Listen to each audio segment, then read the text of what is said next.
ठीक है। हाँ, वो आए, अभिजीत आए, अभिजीत को बुलाओ। अभिजीत सर अपने एक चेक पे जाएंगे। हाँ आइए आइए। हाँ, स्टार्ट करें।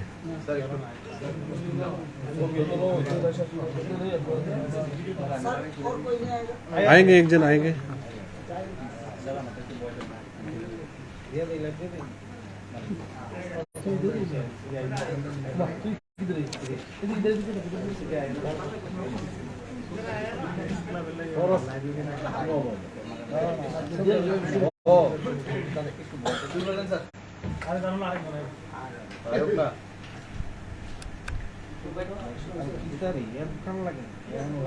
सभी को नमस्कार। सभी को नमस्कार। त्रिपुरा विधानसभा निर्वाचन के आखिरी चरण में हम लोग हैं। जैसे आप जानते हैं कि इलेक्शन कमीशन ऑफ इंडिया ने त्रिपुरा में जब घोषणा की थी कि त्रिपुरा के चुनाव फ्री, फेयर, ट्रांसपेरेंट और पीसफुल रहेंगे, कमीशन के मार्गदर्शन में स्पेशल ऑब्जर्वर्स सभी हमारे जिले की टीम सभी ने 16 तारीख को पीसफुल तरीके से और सभी मतदाताओं ने उत्सव के वातावरण में मतदान पूरा किया। उसके बाद पिछले 9 दिनों में कुछ 1-2 घटनाएं छोड़ के काफी शांतिपूर्ण वातावरण रहा है। और मुझे आपको बताने में खुशी होती है कि पिछले 5 दिन में कोई भी अप्रिय घटना हमारे राज्य में नहीं हुई। 2 तारीख को 21 काउंटिंग सेंटर में 60 विधानसभा केंद्र की काउंटिंग होगी। इसके लिए इलेक्शन कमीशन ऑफ इंडिया ने 60 काउंटिंग ऑब्जर्वर्स की नियुक्ति की है। सोमवार के बाद उनका आगमन होगा और उनके निगरानी में सभी रिटर्निंग ऑफिसर इस काउंटिंग करेंगे। हमारे सामने जो चैलेंज है कि जैसे हमने पोलिंग के बाद त्रिपुरा के सभी नागरिकों ने संयम दिखाया है, शांति के वातावरण में आज तक हम रहे हैं, उसी तरीके से काउंटिंग के बाद भी यही शांति का वातावरण रहे। इसके लिए मैं आपके माध्यम से आज सभी त्रिपुरावासियों को अपील करना चाहूंगा कि त्रिपुरा का एक अच्छा नाम हमारे देश में है। हमारे राज्य का गौरवपूर्ण इतिहास, संस्कृति, प्राकृतिक सौंदर्य, ये देन हमारे राज्य को मिली है। बंगाली लैंग्वेज, कोकबोरक लैंग्वेज की मिठास, दुर्गा पूजा, खारची पूजा, विशेष करके जो आर्ट्स, म्यूजिक के क्षेत्र में त्रिपुरा का जो नाम है, हम बहुत ही गौरव के साथ बोलते हैं कि एस डी बर्मन, आर डी बर्मन हमारे राज्य के हैं। हमारे राज्य में हिंदू, मुस्लिम, क्रिश्चियन, बुद्धिस्ट समुदाय भाईचारे में रहते हैं। वही कई दशकों में हमने देखा है कि बंगाली और ट्राइबल समुदाय भी काफी शांतिपूर्ण वातावरण में यहाँ रहता है। साक्षरता में हमारे राज्य का नाम है, पूरे देश में नाम है। मतदान का प्रतिशत शायद ही कोई अन्य राज्य, हमारे राज्य इतना पॉलिटिकली एक्टिव और मैच्योर है। सॉफ्टवेयर इंडस्ट्री में, आईटी इंडस्ट्री में हमारे युवा, चाहे बेंगलोर हो, हैदराबाद हो, हमारे राज्य का सुनाम कर रहे हैं। सारे देश की दृष्टि आकर्षित करने के लिए त्रिपुरा राज्य सक्षम रहा है। और इलेक्शन कमीशन ऑफ इंडिया का जो कैलेंडर है इस साल का सबसे पहला चुनाव करने का सम्मान भी हमारे राज्य को प्राप्त हुआ है। शायद जो 90% तक का हम लोग जो पोलिंग किए हैं वो शायद ही दूसरे अन्य 9 राज्य जो इस साल चुनाव करेंगे शायद ही वो इसको पार कर पाएंगे। और आप जानते हैं कि कल से ही सीबीएसई की एग्ज़ाम चालू हुई है और ये हमारे त्रिपुरा के भावी जनरेशन के लिए बहुत महत्वपूर्ण है। इस इलेक्शन के चलते हमारे राज्य में कई हजारों लोगों ने पिछले 1-1.5 महीने से यहाँ भ्रमण किया है। जैसे करीब 25,000 के ऊपर पैरामिलिट्री फोर्सेस हमारे राज्य में थे। करीब 17 राज्य से वो आए थे। सैकड़ों हजारों नेता कार्यकर्ता ने भी हमारे राज्य का चुनाव दौरा किया है। 1000 के ऊपर जर्नलिस्ट रिपोर्टर्स इस राज्य में पोलिंग डे के दिन मौजूद थे। 100 के ऊपर ऑब्जर्वर्स यहाँ आए थे जो कि अलग अलग स्टेट से है। अलग अलग स्टेट्स में हमारे राज्य का इम्प्रेशन वो वापस लेके जाएंगे। सारा देश और सारी दुनिया हमें बारीकी से देख रही है। आपने देखा कोविड में हमने ट्रेन से कितने लोग हमारे राज्य से हमने बाकी राज्य में भेजे थे और कितने राज्यों से हमने ट्रेन और बस बुला के लोगों को यहाँ लाया था। इससे ये प्रतीक होता है कि हमारे राज्य का जो कनेक्शन है बाकी राज्यों में कितना दृढ़ है। और कोई भी एक घटना हो, आजकल social media, print media, electronic media में पूरी दुनिया तक पहुंच जाती है। सारा विश्व एक प्रकार से हमारे राज्य का मूल्यांकन कर रहा है। आज जो हमें देख रहे हैं वही आगे जाके इस स्टेट में इन्वेस्ट करेंगे, उद्योग लगाएंगे, हमारे युवाओं के लिए जॉब देंगे। वही हमारे टूरिस्ट है, वही हमारे राज्य के ब्रांड एम्बेसडर है। और जो हमारी जनरेशन जो बाहर जाती है, जब वो बोलेंगे हम त्रिपुरा से है, तो त्रिपुरा का एक अच्छी प्रतिमा होना बहुत जरूरी है। तो मेरा कहने का मतलब है कि त्रिपुरा में जिस प्रकार से अच्छा कैंपेन हुआ, जिस प्रकार से अच्छा पोलिंग हुआ, उसी प्रकार से काउंटिंग के बाद भी जो भी निर्णय हो, जो भी पब्लिक का वर्डिक्ट हो, उसको डेमोक्रेसी में जो प्रिंसिपल स्थापित है उसके मुताबिक पब्लिक ने या कार्यकर्ताओं ने उसका सम्मान करना चाहिए। और मैं ना केवल एक सीईओ के नाते से, बट एक त्रिपुरा वासी होने के नाते से मैं सबको आह्वान करना चाहूँगा, क्योंकि मैं पिछले 18 साल में मैं यहाँ मेरे परिवार के साथ मैं यहाँ रहता हूँ। मेरे बेटे का बचपन यहाँ गया, वो यहीं बड़ा हुआ और मेरी बेटी का भी जन्म यहीं हुआ। तो हम एक प्रकार से हम त्रिपुरा वासी है। हम त्रिपुरा में है, त्रिपुरा हमारे नसों में है। तो एक त्रिपुरा वासी होने के कारण मुझे भी लगता है कि हमारे राज्य ने चाहे जो भी निर्णय हो 2 तारीख को, हमने संयम दिखाना चाहिए, पेशेंस दिखाना चाहिए। किसी भी प्रकार की हिंसा से सभी त्रिपुरा के नागरिक ने दूर रहना चाहिए। अहिंसा का हमने प्रण लेना चाहिए और जो अनुशासन आज तक दिखाया है उसको ही हमने कंटिन्यू करना चाहिए। क्योंकि जो मतदान जिसने किया है, आपने देखा कम से कम 3 से 4 घंटा लाइन में खड़ा रह के मतदान हुआ है।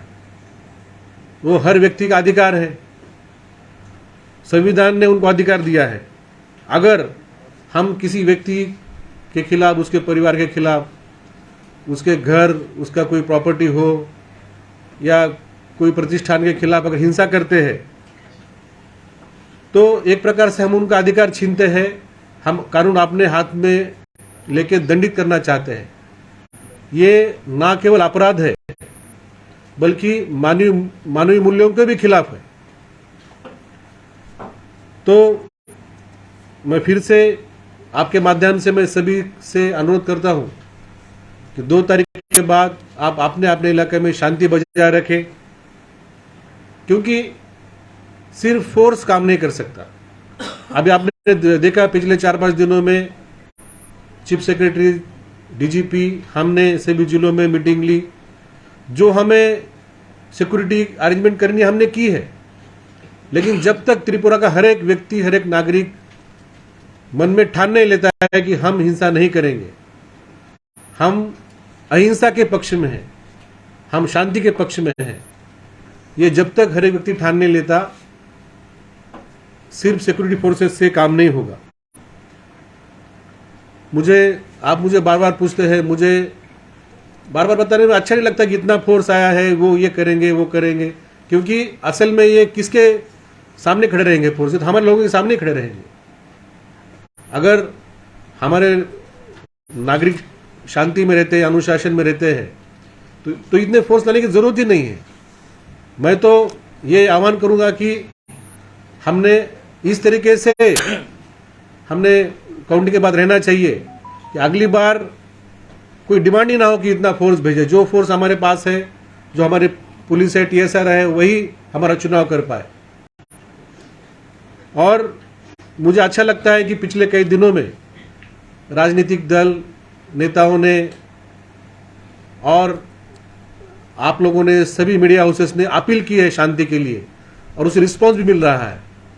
मैंने देखा वर्तमान पत्र में, टीवी चैनल में इस विषय की आग्रह से चर्चा हो रही है।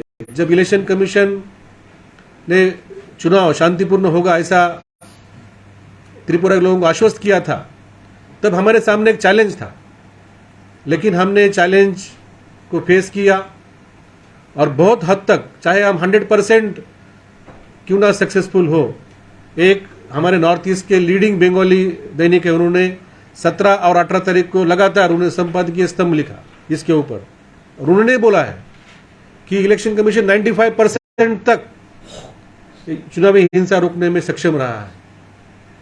तो ये हमारे लिए, सबके लिए गर्व की बात है। और आप में से अनेक अच्छे आर्टिकल लिख रहे हैं। मैंने एक दो मैंने कविता भी मैंने देखी है, किस तरह से चुनाव हुआ, वो भी मैंने पढ़ा है।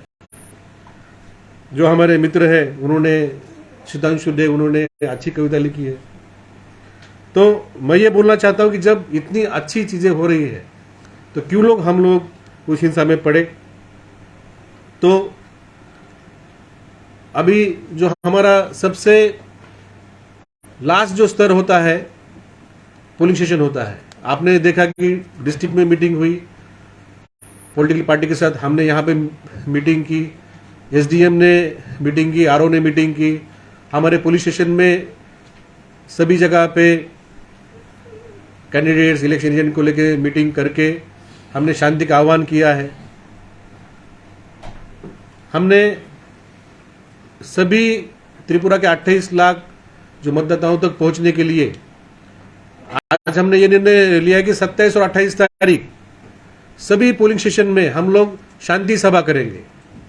27 और 28 तारीख 2 दिन यहाँ पे जितने उस पोलिंग स्टेशन के आसपास जो हमारे मतदाता है, जो वहाँ पे इमिनेंट सिटीजन है, रिटायर्ड पर्सन है, जर्नलिस्ट है, प्रोफेशनल है, वहाँ पे सीनियर लोग है, वहाँ पे एक्टिविस्ट है, सबको बुला के हमने उनको बोला है कि आप वहाँ पे आके चर्चा करिए और रेजोल्यूशन आप अडॉप्ट करिए कि जिस शांतिपूर्ण और सौहार्द वातावरण में हम आज तक रहे हैं, उसी शांतिपूर्ण वातावरण में हम 2 तारीख के बाद भी रहेंगे।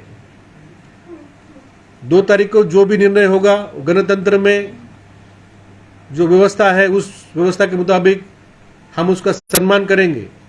कोई भी व्यक्ति या कोई भी परिवार, उसका घर, कोई प्रतिष्ठान, किसका नुकसान नहीं करेंगे। और जो हिंसा है, हिंसा का कोई किसी भी प्रकार हम उसमें भाग नहीं लेंगे, समर्थन नहीं करेंगे। तो हमने ये जो शांति सभा है, इसमें जो हमारे रेजोल्यूशन को हमने एक थीम दी है कि আমরা अहिंसार पक्षे আমরা शांतिर पक्षे। तो सभी त्रिपुरा के 42 लाख जो लोग हैं, मैं उनसे विनती करता हूं कि আমরা সবাই अहिंसार पक्षे आছি, আমরা সবাই শান্তির পক্ষে আছি। और আপনারা ভালোভাবে থাকুন। और যে ত্রিপুরার যে নাম ভালো নাম আছে, এটা আরো আমাদের রাজ্যের নামের গৌরব हो। तो मैं आपको सबको अनुरोध करता हूं कि जो अपील मैंने इलेक्शन कमीशन ऑफ इंडिया की तरफ से, हमारे इलेक्शन डिपार्टमेंट की तरफ से, एक चीफ इलेक्टोरल ऑफिसर के नाते से और एक त्रिपुरावासी होने के नाते से मैंने आपके सामने रखी है, वो आप सभी त्रिपुरा के नागरिक तक आप पहुंचाइए। और आने वाले 27 और 28 तारीख जो अपने अपने चुनावी क्षेत्र में, अपने अपने पोलिंग स्टेशन में शांति सभा में बड़ी मात्रा में हिस्सा लीजिए।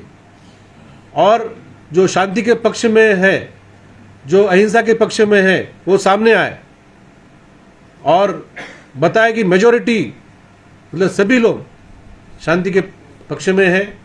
जैसे हमने देखा पोलिंग डे के दिन किसी भी व्यक्ति को या किसी को कोई ऑब्स्ट्रक्शन, कोई प्रॉब्लम नहीं आया।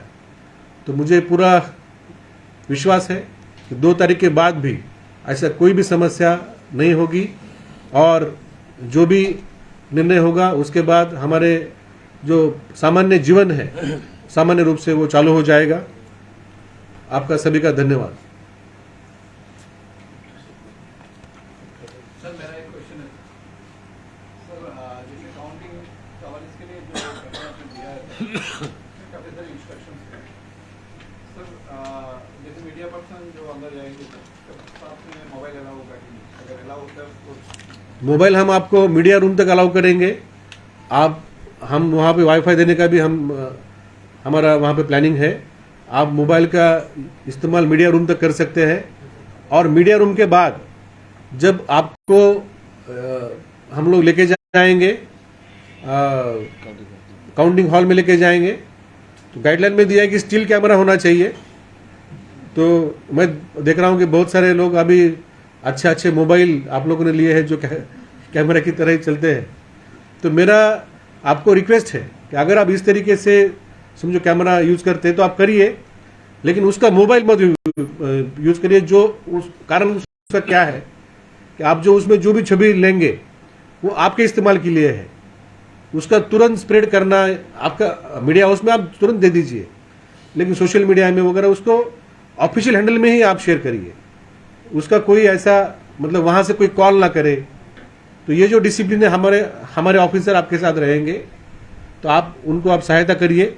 और मोबाइल का सिर्फ कैमरा यूज वहां करिए, दूसरा यूज ना करिए। ये हमारा आपको रिक्वेस्ट है। Sir, you have appealed for peace and yeah, you have appealed for peace and you have said this peace meeting will be held for 2 days.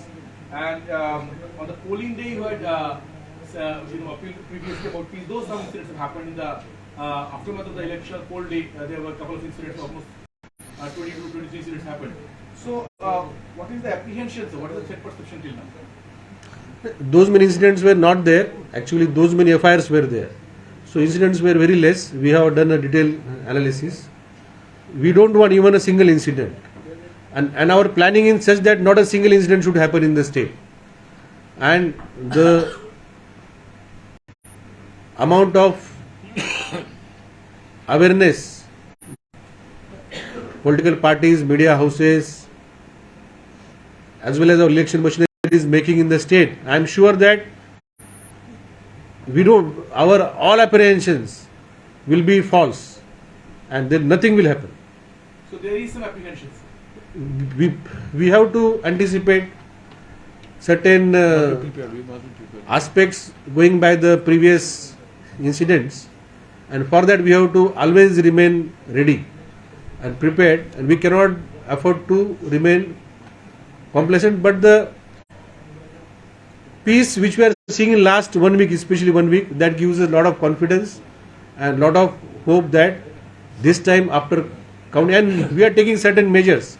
So like I said, today also we have held a meeting with the political parties and we have requested them that all the temporary booth offices, all the flags, banners which are on the road side should be removed, and our officers are already requesting them at the level of the constituency to remove, because these are flash points. यहाँ पे थोड़ा भी कुछ हो जाता है तो sentiment तैयार होता है और झगड़ा होता है. 2 तारीख को ड्राई डे भी होगा. हमने 2 तारीख को ड्राई डे घोषित किया है. हम और भी कुछ मेजर्स हम लोग लेंगे, लेकिन जबकि अभी एग्जाम चालू है, CBSE एग्जाम चालू है. अगरतला शहर में बहुत सारे स्कूल है जो इसमें क्लास 10 और क्लास 12 के एग्जाम दे रहे हैं, और हमारे त्रिपुरा बोर्ड के भी एग्जाम हमारे 15 तारीख से है. तो ये सब का हमने जायजा करते हुए we are ready to face any type of eventuality, but we are sure that this time nothing will happen. So what is the latest figure of incidents and arrests and injuries? See, we had about 16 arrests as on 21st and 8 incidents. Then about 22 arrests were there total and 8 incidents. And after 21st there was no incident in our state. Sir इससे related थोड़ा सा और भी clear थोड़ा सा चाहिए sir. Mobile जो है वो जो मतलब कैमरा यूज कर सकते हैं कॉन्स्ट्रक्शन. आप है ना, कैमरा आप यूज कर सकते हैं, मोबाइल का आप यूज कोई नहीं कर. आपको पता होगा कि रिटर्निंग ऑफिसर का भी मोबाइल अलाउड नहीं है. काउंटिंग हॉल में सिर्फ 2 मोबाइल अलाउ होता है, एक ऑब्जर्वर का मोबाइल और जो हमारा ऑफिशियल मोबाइल है जो ETBBS मतलब जो इलेक्ट्रॉनिकली ट्रांसमिटेड पोस्टल बैलेट है उसके साथ जो लिंक है एक, वही अलाउ होता है. इसलिए आप आग्रह मत करिए. अगर समझो किसी के पास स्टिल कैमरा नहीं है, समझो हैंडहेल्ड कैमरा नहीं है, अगर कोई मोबाइल कैमरा यूज करना चाहते हैं तो हमारे ऑफिसर के निगरानी में आप उसको सिर्फ कैमरा करके यूज करिए. ठीक है. তো কাউন্টিং এর দিন যখন এই সার্টিফিকেট গুলো দেওয়া হবে ওই জায়গাটাতে ছবি নিতে পারে কিনা? ठीक है, वो तो हम लोग अरेंज करेंगे. तब तक तो पूरा है ना काउंटिंग डिक्लेयर हो जाता है, वो व्यवस्था हम करेंगे. जैसे हमने है ना मीडिया को भी हमने वहाँ पे बैठने के लिए अरेंजमेंट की है, और भी कुछ वाईफाई होगा और भी कुछ हम अरेंजमेंट करेंगे, जरूर करेंगे. মিডিয়া হল পর্যন্ত যাওয়ার জন্য যাতে আমাদের যে রুমটা থাকবে ক্যামেরাম্যানরা যাতে অন্তত ব্যাগগুলি ওখানে নিয়ে যেতে পারে, ওই গেটই আটকে দেয় ব্যাগগুলি. না তো বলো tripod also sir up to the একটু দেখা হয়. ठीक বেশি जो ম্যাটেরিয়ালস থাকে যেগুলো এসেনশিয়াল হয়ে যায়. ठीक है, जो भी हम लोग है ना आपको जो एसेंशियल है वो हम करेंगे. एक्चुअली रेस्टोरेंट में यहाँ पे जो बात होता है जैसे लास्ट इलेक्शन में ज़्यादा नहीं है सर, सभी कॉम्पिटिशन किया है. एक दो इंसिडेंट इससे भी है जो ठीक है. नहीं, अभी तो हमारा एक जगह है. ठीक है, कोई इशू नहीं होगा. স্যার আপনি বিভিন্ন ডিস্ট্রিক্টে বুঝতেছেন দেখতেছেন বিভিন্ন জায়গায় কেমন কি পরিস্থিতি আছে? हमारे सभी 8 जिलों में हमने दौरा किया है. Chief secretary, DGP, additional DG law and order, हमने सभी SP DM से रिव्यू लिया है. और जो सिक्योरिटी अरेंजमेंट वहाँ पर है, काउंटिंग अरेंजमेंट है, यहाँ पे बाकी जो और व्यवस्थाएं हैं काफ़ी अच्छी तरीके से सभी जिलों में मौजूद है. जहाँ जहाँ हमें कुछ नज़र में आया है हमने इंस्ट्रक्शन दी है, और मेरे ख्याल से जिस तरीके से पोलिंग स्मूथ हुआ, काउंटिंग भी उसी तरह से स्मूथ होगा. और हम आपको जो एनकोर सॉफ्टवेयर है वो एनकोर सॉफ्टवेयर में अपडेशन रियल टाइम होगा, ऑलमोस्ट रियल टाइम होगा. जैसे आपको पोलिंग परसेंटेज मिला उस दिन, उसी तरीके से एनकोर सॉफ्टवेयर है. उसमें हर असेंबली हर राउंड के बाद, समझो अगर एवरेज 5 राउंड है और 60 असेंबली है तो आपको उस दिन उस ग्रुप में 300 आपको अपडेट मिलेंगे. ठीक है, इसलिए हमने पूरी टीम तैयार की है. आपको तो डिस्ट्रिक्ट से जरूर मिलेंगे, आपको आर ऑफिस से भी आपको मिलेगा, लेकिन सी ऑफिस से आपको हर असेंबली का हर राउंड का आपको अपडेट मिलेगा. ठीक है, मतलब जो आपका व्हाट्सएप ग्रुप जो है उसमें अगर कोई हमारे पत्रकार बंधु भगिनी अगर नहीं है तो आप उसमें उनको जोड़ दीजिए. সিকিউরিটি অ্যারেঞ্জমেন্ট কিরকম কিভাবে? काउंटिंग हॉल का जो सिक्योरिटी होता है वो 3 टायर होता है। सबसे बाहर हम लोग बैरिकेडिंग करते हैं, उसमें त्रिपुरा पुलिस होती है जिसके अंदर गाड़ी नहीं जा सकती, आपको पैदल उतर के जाना पड़ता है, उसको बोलते हैं पेडेस्ट्रियन जोन। उसमें ही सब चेक होता है कि क्या क्या सामान भीतर अलाउड है, आइडेंटिटी कार्ड है कि नहीं, ऑथोराइज्ड पास आपके पास है कि नहीं। सिर्फ candidate, election agent, counting agent, election officers और मीडिया ऑब्जर्वर्स यही अंदर जाते हैं। दूसरा लेयर होता है टीएसआर का, जो कि चेकिंग करता है, आपको फिजिकल चेक करते हैं। और उसके बाद जो काउंटिंग हॉल का दरवाजा है वहां पे पैरामिलिट्री फोर्स का तीसरा लेयर होता है। तो जैसे हमारा स्ट्रांग रूम में 3 टायर स्ट्रक्चर है, वही हमारा 3 टायर स्ट्रक्चर हमारा काउंटिंग हॉल में है। स्ट्रांग रूम से काउंटिंग हॉल में जो ईवीएम का आवाजाही होता है, एक एक ग्रुप में आते हैं ईवीएम, वो पूरी तरह से सीसीटीवी कवरेज में आते हैं और पूरी तरीके से कंटिन्यूअस सीसीटीवी कवरेज होता है कि कहाँ से मशीन उठाई, कहाँ तक लेके गए और वापस कहाँ पे रख दिया। इसकी पूरी सीसीटीवी की निगरानी में ये मूवमेंट होती है। सर 100 मीटर अंदर में गाड़ी नहीं 100 मीटर मतलब जैसे जो बिल्डिंग होती है ना, उसका बाउंड्री वॉल होता है। तो नॉर्मली हम लोग पार्किंग व्यवस्था करते हैं ताकि आप लोग पार्किंग कर पाए, और सबकी सुविधा के लिए गाड़ी अलाउड नहीं होती। आप सबका धन्यवाद, थैंक यू।